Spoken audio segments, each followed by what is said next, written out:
Dahil umano sa love triangle, brutal na pinatay ng 5 tao ang sarili nilang kaibigan. Ang bangkay, itinapon lamang sa Poso Negro. Narito ang eksklusibo kong pagtutok. Magkakasunod na ni-raid ng Pasig Police ang magkakahiwalay na target.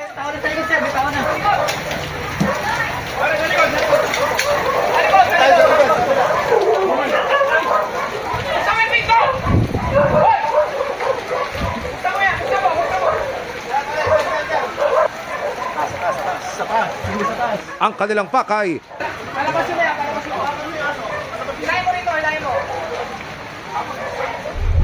dakpin ang grupong wanted sa kasong murder.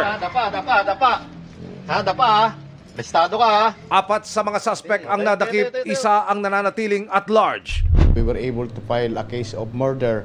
Then 2 of them were arrested during the follow-up operations upon discovery of the crime.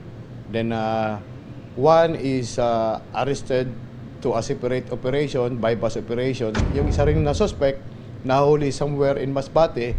Ayon sa investigasyon ng pulisya, pinagtulungang sakalin at saksakin ng mga suspect ang biktima na kanila ring kaibigan. Ang tinitignang motibo, love triangle. Ito pong sumakal ay ito po yung karelasyon ngayon ng kanyang ex-girlfriend. So isa po sa pinag-aano natin yung jealous. O nagsiselos po siya kasi itong ating biktima ay gusto makipagbalikan doon sa kanyang kinakasama ngayon. Bukod sa sakal, sinaksak din daw ng screwdriver ang biktima. Binalot po ito sa kumot. After nun, doon po sa may septic tank, hinukay nila. At may butas po yun, doon po nila sinuto itong ating biktima.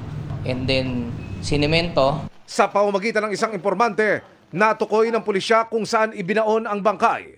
Patuloy naming sinusubok na makuna ng panig ang mga suspect na ayon sa patuloy na pagsisiyasat ay nagawa rin daw ng krimen dahil pinagdudahan na rin nila ang biktima na informante ng pulisya.